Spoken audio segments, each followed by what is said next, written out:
Hello,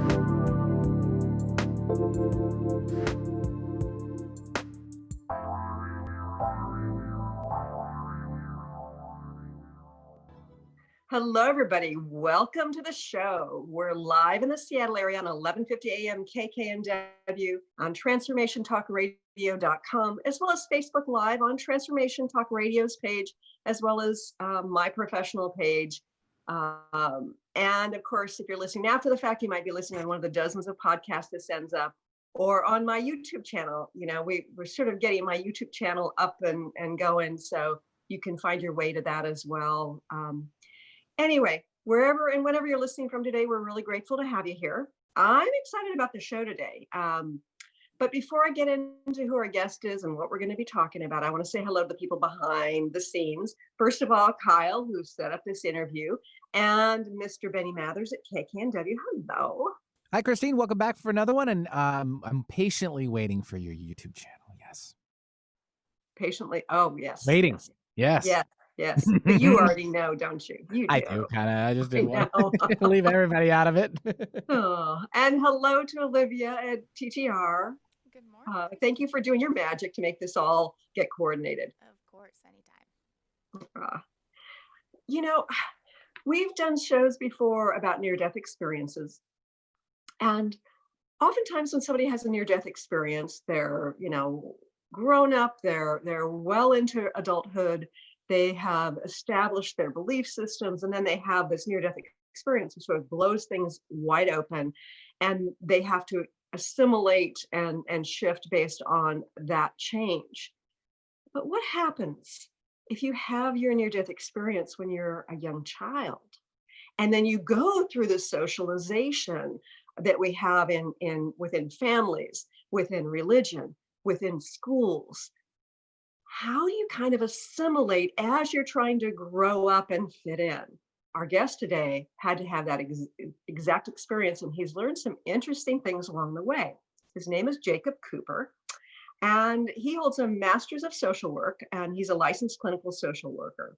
He's also a certified Reiki master, so he's worked in the woo-woo realm too, a certified hypnotherapist, and he specializes in past life regression. I'm going to want to talk to him about that too.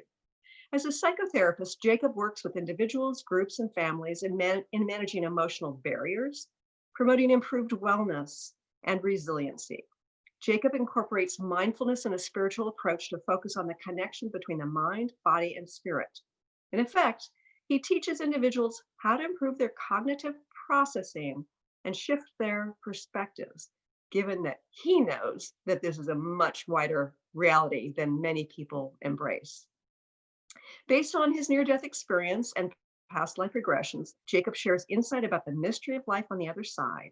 And he helps bring the knowledge and the knowingness from those experiences into this reality, which is oh so important right now because we are going through some shifts.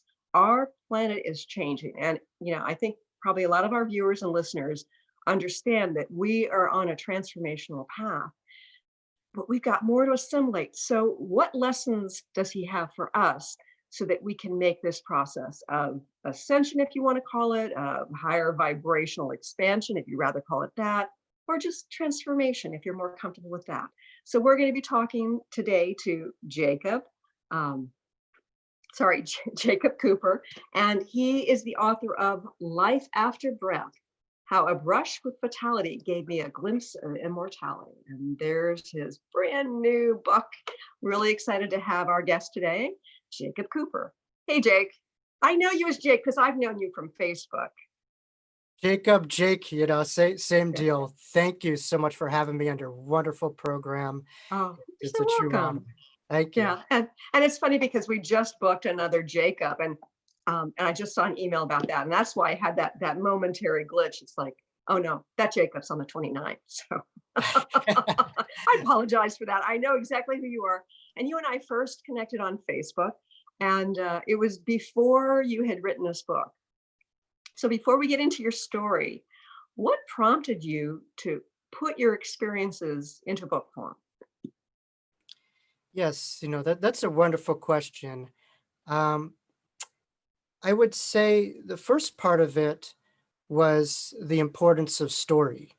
I was always very intrigued with ancient Egyptian cultures and how they would build up their whole lifetime, towards the afterlife, right? Every action was kind of like a momentum to that. But also when they wrote their stories within tombs and stuff like that, they had to wait to the very end, right, to write their story. Sure. And I saw this age right now was a much different ballgame in a sense that as people are awakening, we're empowering people to not wait to the very end, but rather to take this moment and seize it and tell your story. And Mhm. yes, I had a brush with fatality and I survived, but I do believe as long as our stories are being told, we can never truly, leave this world in a way, So Yeah. for me, it was about a ripple effect and pivotal moments that we're going Mhm. through. And I do believe that yours is an unusual experience. I mean, I know that there are like Robert Moss is another person who had an earlier near-death experience, but your near-death experience happened at age 3, and we're going to talk about that in a minute. But it's that affects things differently because I think about all the pressure growing up to fit into family, to fit into the religious culture in which I was brought up, to fit into the school settings, to fit in work settings. That seems like a bigger challenge to have it earlier rather than later in some ways. And yet you get the wisdom sooner than the other people, who have a later near death experience yet. Did it bring you challenges? Absolutely. And I get very candid within the book, some of those challenges. I started therapy and medication management, in my early teenage years, probably even a little bit before that. So I was quite, defiant. I had a very difficult time Mm. concentrating in school. I was not a very good student. It's just trying to grab a tiger by the tail, basically. I mean, they couldn't box me in. I had a lot of kind of at the time looking back, I'm going to be able to understand a little bit of the whys, but I just was very much against whatever they were trying to do to me in a Mhm. subconscious or conscious manner. Yeah. So, but that was challenging. And if you look at near-death experience researchers such as PMH Atwater, I know she wrote a book called Forever Angels, which is a little bit about children and infant near-death experiences, but usually the Uh-huh. integrative period is around 20 to 30 years. So I Makes was sense. kind of in timeline with the outer processing and the Mhm. verbiage of my experience that And came I later. think about trauma, childhood trauma, and of course that's very different than a childhood near-death experience. But for those who've experienced trauma as children, they kind of have to suppress it, avoid it, forget it, not deal with it. Of course, it gets stored within their psyche and their bodies, but it's not until they're older when they've individuated and they're no longer within the programming that they're experiencing that they can actually face it and assimilate it. And I imagine with near-death experience, it may be something similar. Yes, I think there's a glorified interpretation, in the public about near-death experiences that Right. focuses on, the euphoric elements of it. And not all near-death experiences are the same. Some are more distressing, than others. Right. So they're all kind of different. But I am not a stranger publicly to discuss also the trauma that happened from it of suffocation. Yeah. I don't So tell us fear. about your experience when you were 3. So at the time at 3 years old, I didn't know it, but I had an upper respiratory, highly contagious disease called whooping cough, or Mhm. the actual term is pertussis. Right. And I went to a park with family, friends, just like any other day. And it Mhm. happened to be right before the Jewish holiday, September of 1993 of Yom Kippur, a time of a Mhm. day of atonement where you were meeting God and trying to clean your sins so that you could Sure. live a year of health and well-being. But I guess I was going to meet a different kind of God that I was brought up in. Right. And I was in my car and I just had, difficult breathing and a lot Mhm. of stuff that I get into the book a little bit before about the experience. And we'll talk a little bit how I'm able to remember that. But Okay. at 3 years old. But I got out of the car, I ran as fast as I could, but again, my breathing was a lot more labored and I was going on top of a ladder, climbing a ladder, to a slide. And at the last rung, when I stood up, I literally suffocated. I couldn't, grab for any air. And then slowly, kind of like a power breaker in your home, each part of my functional biology was going. And I just remember the last part that I was able to be cognizant of, looking, down at it, was my brain. And I was able, at the age of 3 years old, to understand all the different functionalities of the brain from being in this disembodied heightened state. And I often allude to that you can't really fully understand the brain if you use 15% of it in general to understand itself. And so when you have these heightened awareness and you're out of your body, you have a clear knowing of not only deeper part of you, but also the functionality of the body.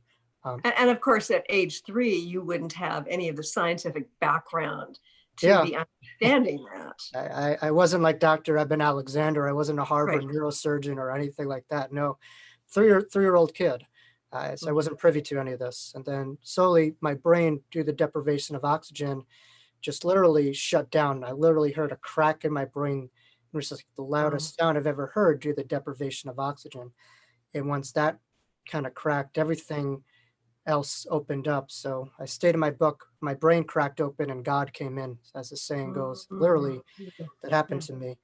But after that, that's when, everything opened up, from an awareness of spiritual guides to angels to soul's purpose to, past life awareness, to choice of staying or going. So it was just fascinating. And we could go over, I'm sure, some of the intrinsics too that I feel are relevant regarding bringing the hereafter to the here now for people. And we will get to that for sure. Experience, yeah. So who was with you at the time in that park? So I went with my babysitter. There was a good family friend. Her name is Rhonda. We call her Help Me Rhonda, like the Beach Boys song. Yes. We went with her and her husband Ken and the kids and my sibling. And so we would just, they take us to the park. It was a nice, kind of end of summer kind of day. And, it's just something that we did. So, that's who was with us. At the time of the park, the frustrating element when I suffocated was I was now, I guess, cognizant to how spirits feel on the other side. When in suffocation, I was able to see my body, they're flatlined on the ground, irresponsive to the people, but I was able to be aware of a field of the body of my soul, in the sense that you're the physical body, then we kind of had the soul body, and I was trying to communicate. I was trying to just talk to the people around me because they were calling my name, Jakey, they would call me instead of Jake. Yeah. That's what they used to. My body wasn't responding, but I was trying to grab them. I'm like, I am more than fine. So the experience really, I had that experience, and also a keen awareness to what I would like to call God in my own experience. And I think that's up to interpretation, but that's the most generic term I could phrase it to people. Yeah. And we will talk about your experience, but as a mom who's had kids, how did they bring you out of it? Was it a choice that you made on the other side to come back, or was there something they did to revive you? Yeah, there was, with near-death experiences, there's either two options. Either you choose to come back or you have no choice. You're told that you need to come back. For me, it was a decision. It was a decision based on many factors. The first factor was, not to sound self-aggrandizing, but I was keenly aware of, the loss of an infant. And I just, at the time, I couldn't stomach that, and I think everyone has a choice in a way. And for those who have lost parents, it's not like the kids want to do that to you. I think it's just everyone's path. And you could just speak on my unique experience for what it was.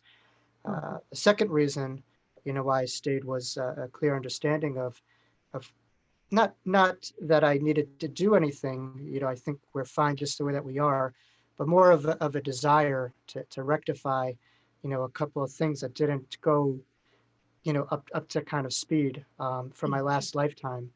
In a sense, that this lifetime was very much about clearing, that last lifetime. And if you have a moment, I think it's very important, but maybe we could talk a little bit about that, Yeah, and let's, so I can breathe a sigh of relief. I mean, obviously you survived, but I think about that situation. I'm stuck in that situation. There you are, and you're out of your body, and you're saying, I'm fine, and your babysitter friend, family friend, is very concerned, and ultimately you breathe again. Okay, so in that period of time when you are above your body, what happens from there? I was keenly aware of like both dimensions interplaying, where I was actually rushed on an ambulance, as a responsive, and then I was put, in the hospital. But I, I would say that the one element that I have to understand the other side is it's just merely a higher vibration. In a sense, I literally felt myself going up on kind of like a roller coaster ride to almost infinity. In a sense, there was no limitations, of the body that we have for an experience. You're having an unlimited experience when you're out of your body. And so there was no Right. limitation for how high I could soar, how good I could feel. But what I could say is heaven is literally right here. And the reason why I say that is I was aware of my body, flatline, but I was also cognizant of cherubim or childlike angels that were an endless sea of angels that was literally surrounding the park scene where I was. And when I saw these angelic beings, I kind of pinched myself as if like I was just bugging out. It was too much to just see, but literally it's a thin veil. It's very thin. And yes, I would say the other side could feel a million miles away, but also it's right here too. It's just a thin veil beyond this physical, paradigm. So And that's a really important point, Jake. It's very important. One of the things I found interesting was, you were raised in a Jewish family, and didn't you see Jesus?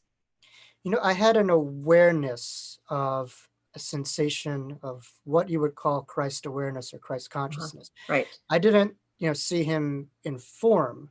Right. When crossing over on the other side, it was almost kind of like this whisper, this sensation, this high expression, of the great light or of God, as you call it.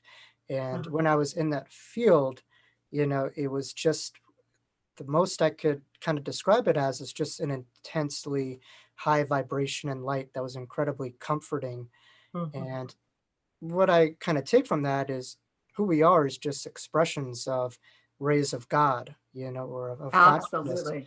And I think with each and every lifetime, as we get to evolve, we become closer and closer, to that high vibration, and we integrate that through every lifetime through evolving. And for our listeners and viewers, there's a distinction between Jesus per se and Christ consciousness. Christ, many say that Jesus was expressing Christ consciousness within his lifetime, and there have been others who have as well. And of course, many of us believe that it is a seed within each and every one of us to be nurtured, not just associated with that one being who had been here on earth, a couple thousand years ago. Absolutely. There's a saying, the afterlife, religion, and all those elements exist not because of, not because, spirituality in the afterlife exists not because of religion, but kind of despite of it. In a sense, you could find spirituality and elements of the afterlife, within religion, but it exists despite of it. But, I would say there's an external portrayal, of Jesus, through the religious construct.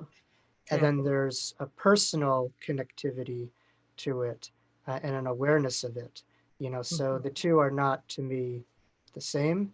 They're quite different. I agree. And that external interpretation, kind of is more the vein of a religious kind of movement.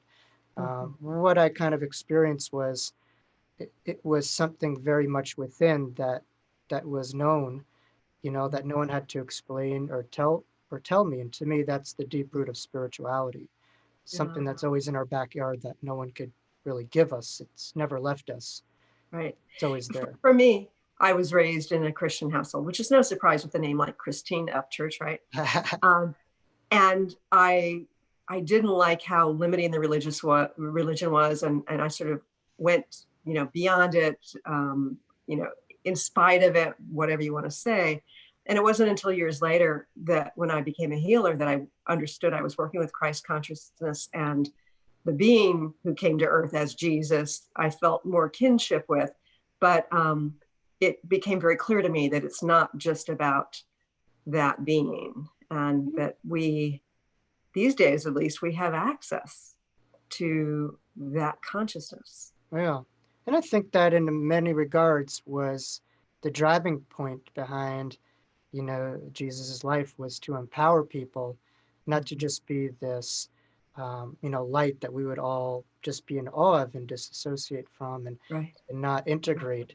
I think it was rather that torch to light us all to remember that is all within ourselves. And, so I think the biggest thing I learned from that is, that's within each and every one of us, that ability to connect, and that, kind of seed of God, within every one of us. Right. There's no monopolization of almost anything, all things spiritual.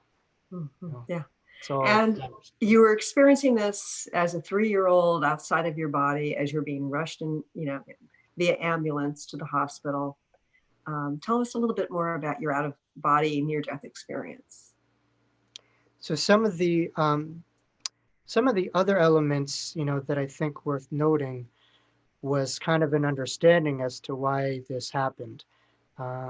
When experiencing this, it really stripped away how I saw myself in a way as this 3-year-old who was integrating.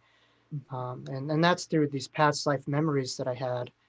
And the most close to heart past life memory was a life that I had in which I was a big teacher, and actually Intuitives has picked up verbatim everything that I've seen, and that's mentioned in the book.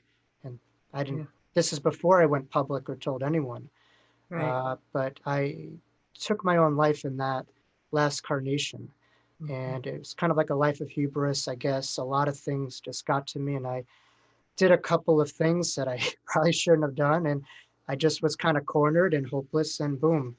And so I understand a little bit of the karmic ties behind the near-death experience as a spirituality with practicality implications of the allegory in reference to the tunnel that I experienced, as well as with the afterlife experience.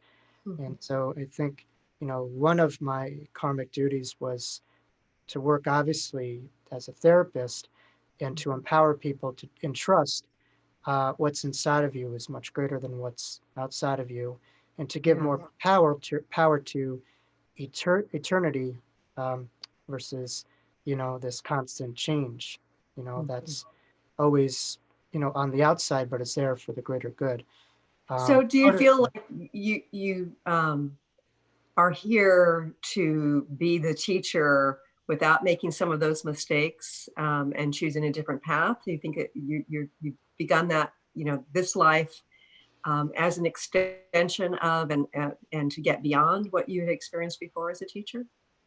Yeah, I think from completion we begin, in a sense, with each lifetime that we come in, and there's a newness, but I'm sorry? Say that again. I think from completion we begin. It's almost kind of like that snake that kind of bites its own tail. It's kind of like it's a cycle.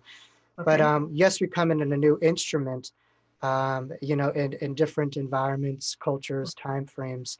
The instrument is a little bit different, but the guitar player is there, right? And Right. so I think we learn how to refine and play our instrument a little bit better, because I do believe that we're all vibrations, and we're here to contribute to this eternal symphony. And the better our song is, the more of a ripple effect it has, on the symphony that we're all a part of. And Right. so that deals with vibration.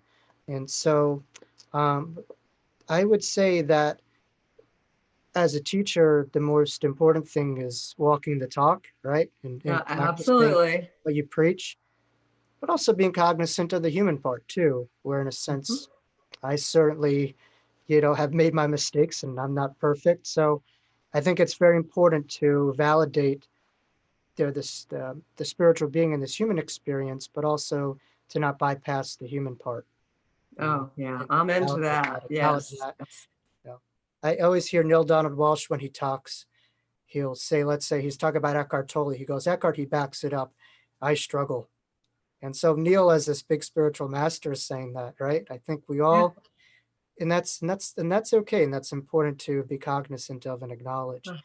Right. But I think my goal really was to speak to, I think in a way, there's a lot of inner child work, and the inner child work goes beyond just this lifetime or the infant.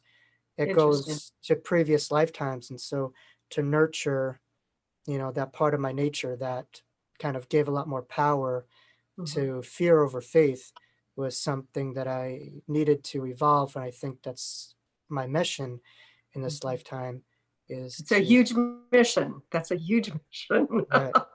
I don't pretend to take monopolization of the afterlife or my experience. Uh-huh. I think my experience, ultimate collateral, is based on the implications that people integrate it as. And ultimately, they have that too. And much like intuitives or healers could say, you could do what I do, and you have this gift to connect. Right. I think we all have the ability to connect to higher consciousness and our own backyard. And Yeah. it's beautiful. So Yeah. So you got to see your past life and you understood its karmic connection to your current life. What else about your near-death experience do you remember? I remember being aware of spirit guides. And at the time I knew their names, to the T. And, what's interesting about my experience is it was all visual. It was like, you're very angelic, you know what I'm saying? Like looking like right at something. It wasn't like, clairs or anything like that. I was Right. right there. So, the spiritual guides that I had, they were just the most magnificent beings of light. And in a sense, I kind of knew them as the closest thing to your soul. It was just kind of who you are. And the closest thing to that was a spiritual guide. So it was just such a tie to them. And I was aware of a male and female guide that literally pushed my body as I suffocated at the top of the slide, down the slide. I felt them pushing me down as I was flatlined. Yeah. So that part I do, really remember. Mentioned the angels. I mentioned also, to the right part of me, as my brain shut down, I was aware of what I refer to as a palace of God, in a way, of this great light. And I was able to hear, vibrations and sounds and be cognizant of angelic beings. But it was very overwhelming, for me to look at this and to have this infinite roller coaster of high and of light that I was on. So I almost had to kind of shield myself. And this was happening at the right part of my brain. So right behind me, I was aware of this, as well. And as well as I was aware of what I like to, the term is soul family, or just, a team. And I was aware of the team that was around me. And Right. I just remembered a lot of different emotions, but the first being embarrassed. Embarrassed in a sense that I remembered throughout my childhood and when I had my NDE, memories of charting my lifetime. And it's almost as if, like, let's say you go to the military and have everyone throw a big party for you and you have all these big promises. And then you come back a couple months later back home and said, I want to come back home. So for me, I felt like ashamed in a sense that, and that was my thing. That wasn't their judgment. Right, But right. it was Yeah, just and almost I kind of like understand that's what intended. karma is, right? And evaluation. We're going to go to a quick break, but when we return, we're going to talk more about Jake's near-death experience, and also we're going to want to hear from you about how you learn to process it and the gifts that you have to share with us based on that. Stay tuned for more with Jacob Cooper here in just a few moments.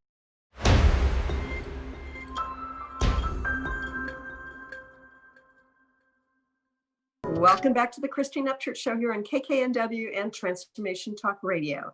Today we are talking with author Jacob Cooper. He's a licensed clinical social worker and a near-death experiencer of the book Life After Breath, How a Brush with Fatality Gave Me a Glimpse of Immortality.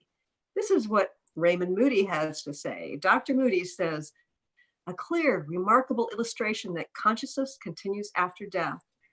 And Anita Moorjani, New York Times bestselling author, said, life after breath takes you on a mystical journey. traveling beyond this world into the spirit realm. Thought-provoking and highly inspirational, Cooper shares the wisdom of the universe as taught to him by his guides and the angels. Heartfelt and compelling, a must read. Wow, Jake, those are some, major compliments about your book, and I enjoyed it too. It's fascinating. Thank you. Thank you. So, okay, so you had this near-death experience, and you chose to come back. So you were interacting with really high vibrational angels and that castle, whatever the palace that you called it, that was behind your head. And you experienced stuff about your past life. When you got back, did you remember? Yes, and my mom could attest to this. When I got back, I was very agitated. Agitated in a sense that I had this experience, and it was just such a contrasting change where I woke up on a hospital bed. And so I had a lot of adjustment. There's a lot of turmoil in me, but a lot of anger in a sense that I turned down heaven and I end up on a hospital bed. So there was agitation. And I literally, my mother tells me to this day, I got so mad that I kicked my doctor in the leg. I got so agitated. My mom talks about this all the time. I was there was a lot brewing, and it manifested itself as anger. Mm-hmm. Yeah. That's a stark difference between the angelic realm and a hospital bed. Yeah.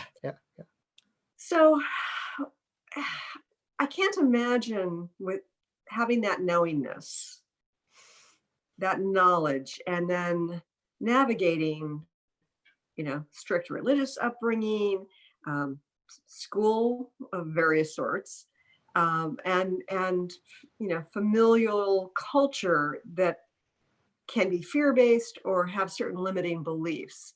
How did you navigate all that? I ask myself every day. It was hard. I came from, in many ways, a family that put more stock into the here now than the hereafter. They weren't one, they were religious people, but it was just, a family of service, a family that just wanted to make the most out of here and now, and very grounded and intellectually based. And for me, I was, growing up, I was a lot more comfortable in that realm than this realm. I was very much defiant against this construct and what was happening to me. I didn't process or talk to anyone about my near-death experience probably almost 20 years later. And that's because I picked up a book by a New York Times bestselling author that was gifted to me by one of my guardian angels by the name of Betty 80, called Embraced by the Light, her bestseller. Yes, I've read that, yeah. And so Betty's experience gave me universality behind what I had and a terminology, because it was just this big thing that I pushed down throughout, many years, kind of like a beach ball in the water, but eventually it just had to pop up. And so Betty, to this day, I owe my whole career to, and almost life to give me the lexicon, the empowerment, and the universality of defining that experience. But it was very hard. I was quite defiant against, the religious element. I was quite defiant that in a way that we were judged, and I come from a very high achieving family that, the grades were almost, you were just judged minute to minute, transactionally.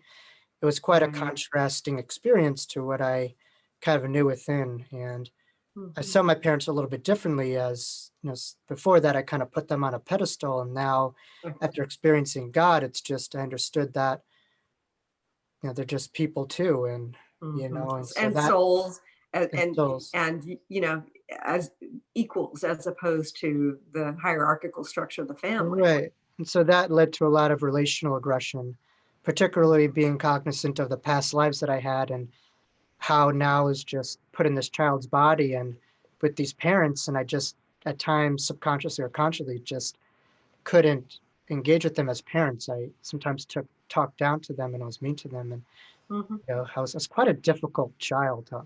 I'll be the first one to admit that. Right.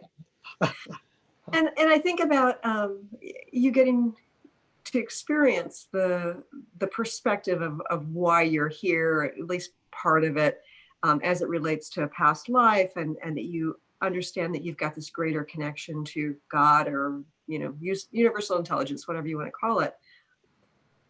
But you still struggled with the human woundedness, didn't you? Absolutely. I think part of it was a lot of insecurity. Mhm. And I think once I was able to generate confidence and hope, past, some of the pain that I experienced, that's when I got a lot more empowered, and, the rest, kind of trickled itself into change. I think a Mhm. lot of people struggle with concepts of, their life's purpose, in a sense that they are living on a limited version of their development, and almost kind of like Uh-huh. this egoic understanding that isn't open-ended to change. And Right. people are very stuck in how they see themselves. And through this, Absolutely. through this experience, I understood that there is a value of curiosity with how you see life and how you see yourself. And Mhm. while I did experience a part of the afterlife, it was more of not close-ended, but rather, to me, after that experience, an almost obsession to kind of learn more. And I Mhm. think part of the way that I was able to do that was to look at myself with curiosity, exploration, and never be defined.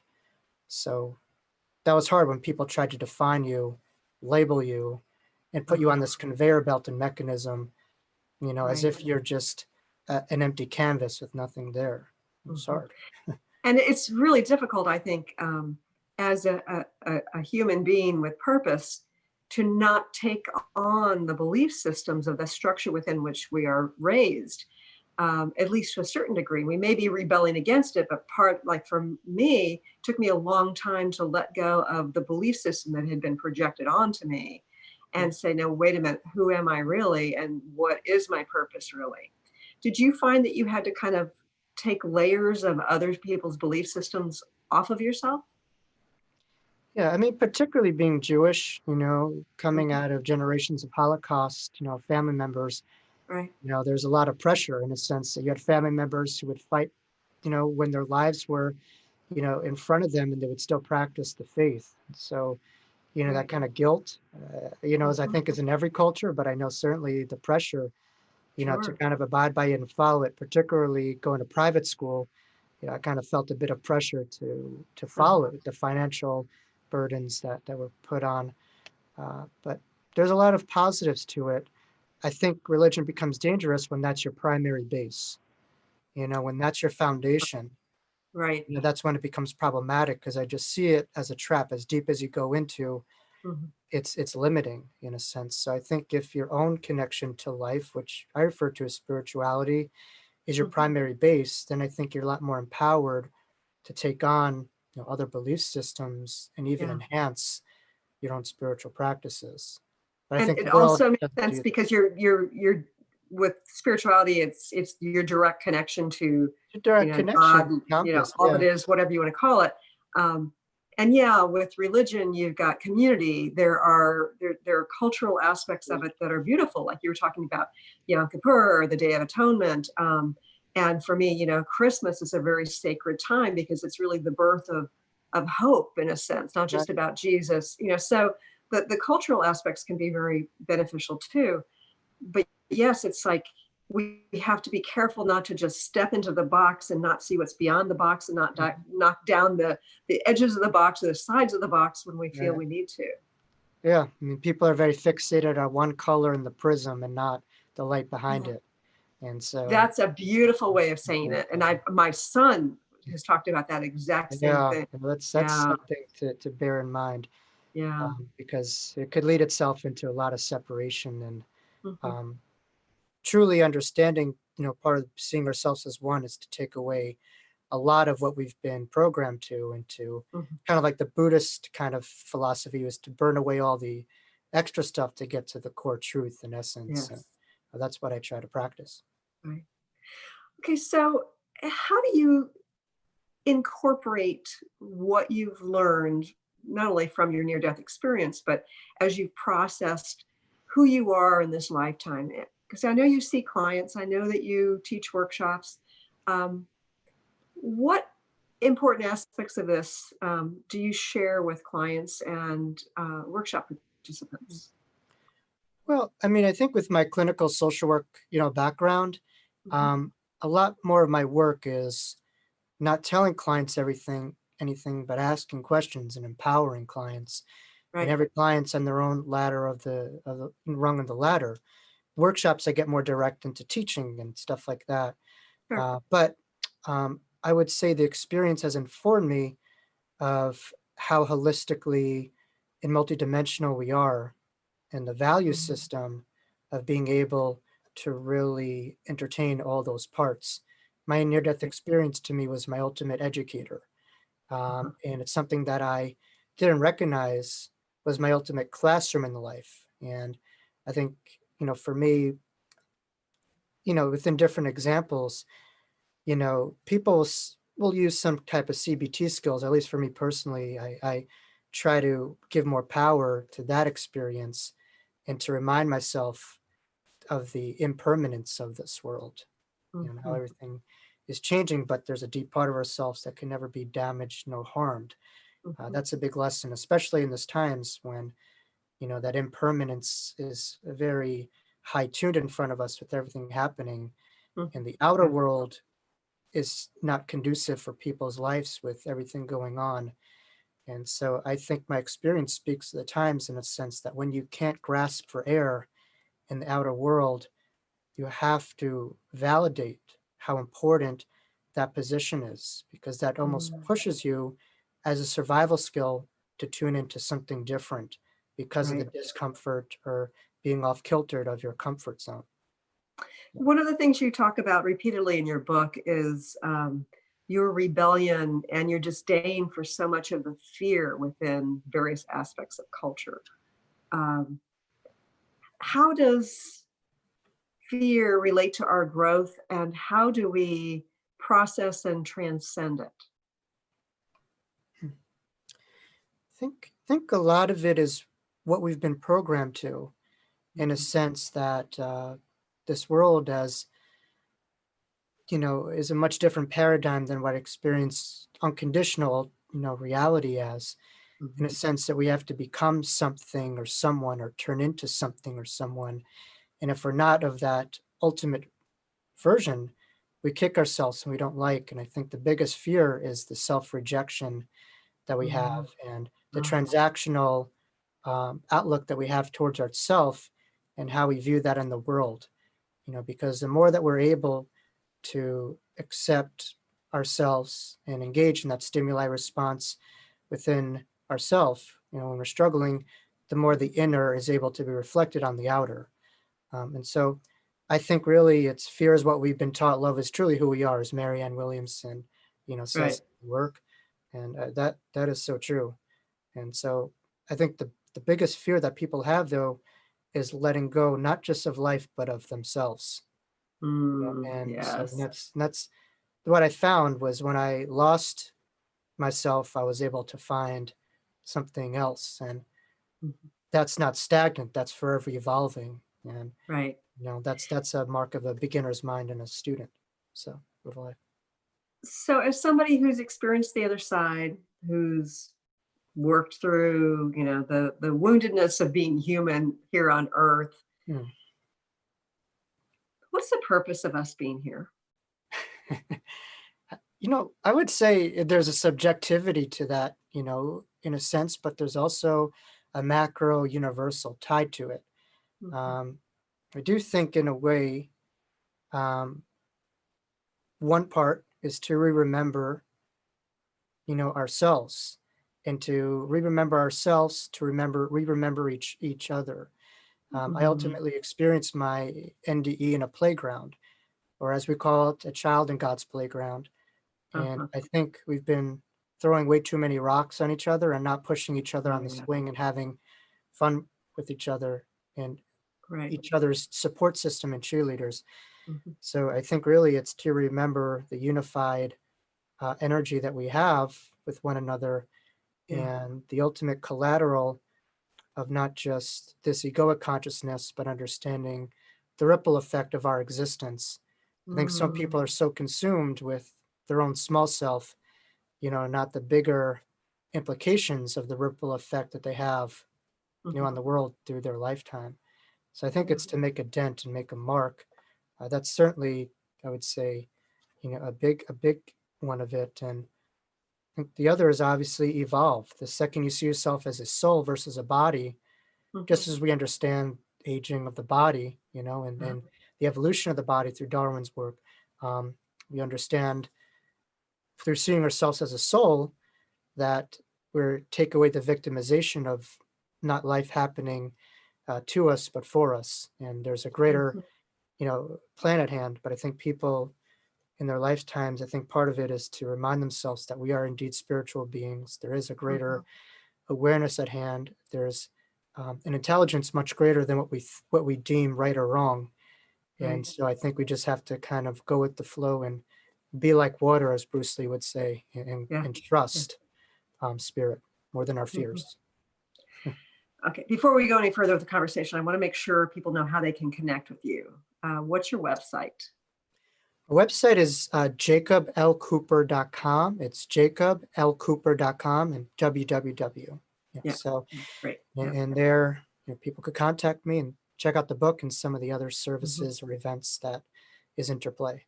So. Okay, great. So we're at a time right now where I feel, and I have a deep knowingness, that we're at this very important shift on our planet. Are you perceiving it that way as well? Absolutely. In my intro to my book, I made sure to really highlight that. When something is universally happening to all of us, I think there's definitely something behind that. There's a collective kind of thing happening. So, and from my perspective, we've got a lot of fear on our planet right now, and I think it's a great opportunity to face our fears and basically move forward in a creative, soul-based way, despite the fears.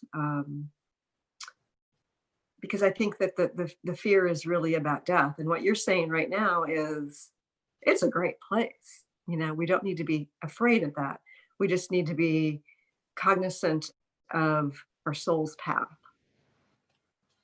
Yes, and I think part of it too is being aware of the impermanence and the change outside of ourselves. I was listening to Krishna Das last night, a great musician and teacher, and he was kind of talking about the same terms, and he was kind of saying we could look at the impermanence as something that deflates us and drives us crazy, or we could seize this moment and recognize that every moment there's hundreds of thousands of cells dying in our body. This body is impermanent, but this time is all we have, and maximizing it. And I learned that very quickly at the age of 3 of how quickly this body could go.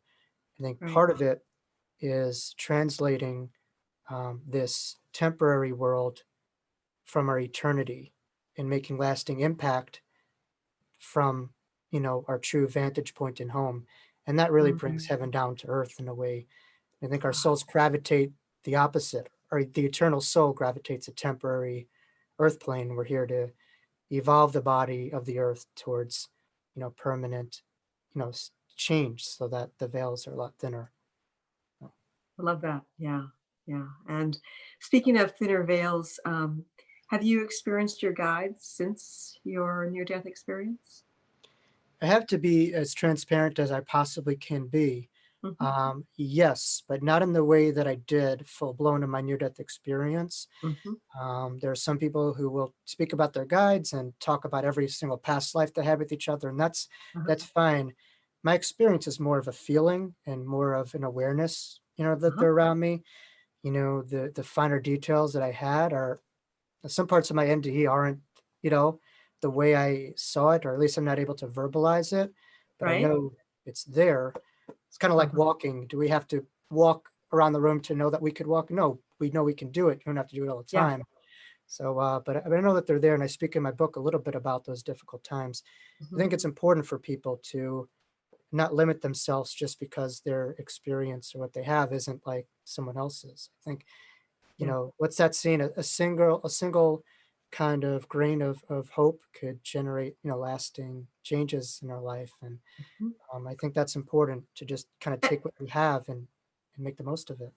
And I find it inspirational that, you've seen your guides, you've seen all the cherub little angels, Right. you've seen this greater reality, and yet what you describe in terms of your connection to that inner guidance is what the rest of us have. Yeah, So, it's kind of like it kind of assures us that we've got all that other stuff, but sure, we experience within this context of being human.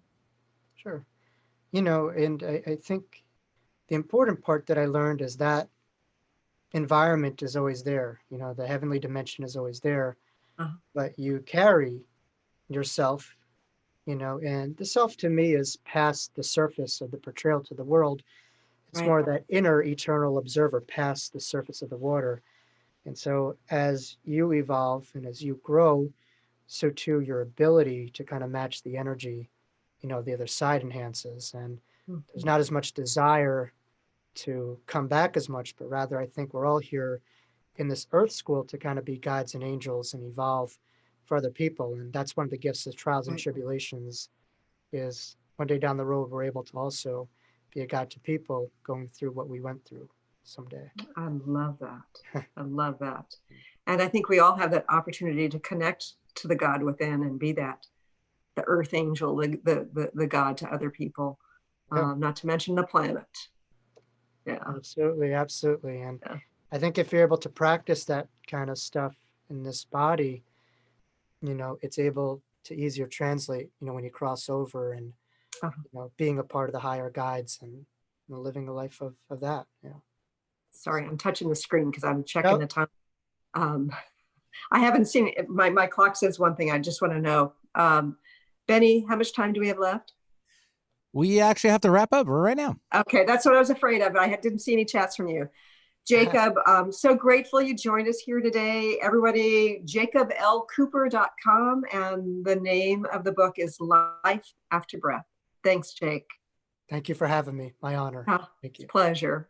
And thank you all for joining us here today. Thanks so much for tuning in today.